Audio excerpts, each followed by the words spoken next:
So today I wanted to talk about how to pick a medical school that is right for you. First, there's that initial application process on deciding how many medical schools do I want to apply to. And then secondly, if you are accepted to more than one school, then you have to decide from those where you want to go and spend the next 4 years of your life getting medical education. So just keep in mind, if the latter is not you or you're not in that position, that's okay. However, I think this is an important question for both scenarios in case you are here right now. So first of all, I think that everybody who is going through the process of applying freaks out because they hear on Student Doctor Network or some other forum, or they hear from their friends who are pre-meds that they're applying to like 40 schools. And I remember going through that and hearing how other people were applying to like 25 or 30 schools, or at the time 20 seemed like a lot. So even just hearing that people were applying to 20 schools, I felt like I had to do the same thing. Now, there is some truth to that. I do think that depending on the strength of your application, you do need to consider that. If you have a lower GPA, a lower MCAT score, you're going to have to apply to more schools just to increase your chances, and not just MD schools, but probably DO schools as well.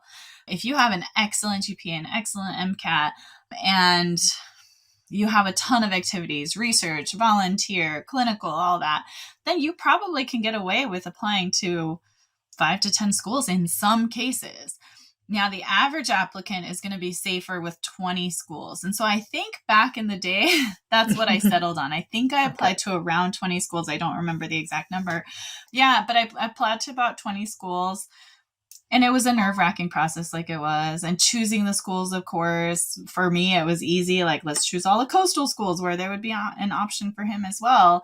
But that was tricky too, because, certain state schools, for example, if you're out of state, they won't really consider you. So Florida, I didn't hear back because they're very selective about choosing Florida residents. So I had to think more of like UC schools, but then in other states, more private institutions. I was so clueless as a pre-med that I didn't even consider how many schools I need to apply based on my GPA and MCAT. Like, I was totally just focused, like, what can I afford? We all know medical school is so expensive. So when you're picking between which schools, that's something that's really important to consider. This translates to owing a large amount of money, and some schools you'll end up owing twice that amount of money by the time you're done for the same amount of years, for 4 years as well. And I'm sure Dr. Marina can attest, we have friends that were in that boat. Yeah. Right? But just think about all these things. I think these are, I would say, some of the key things that you want to think about. All right. So I know I struggled in certain courses within medical school. So I wish I would have known this ahead of time too, like a good question to ask as you're visiting these school campuses, or if you're talking to anyone in the administration, is asking them about academic support, right? For the students, like if you're struggling with something, do we have access to tutors there within the medical school? What's the environment like? What happens if I fail a course? Like what does the medical school do to help support the student?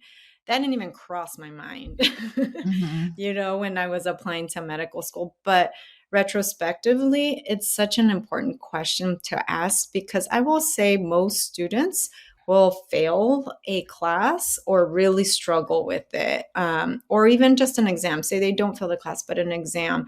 You want to know that you're supported, and there's resources there for you to help you along the way as well.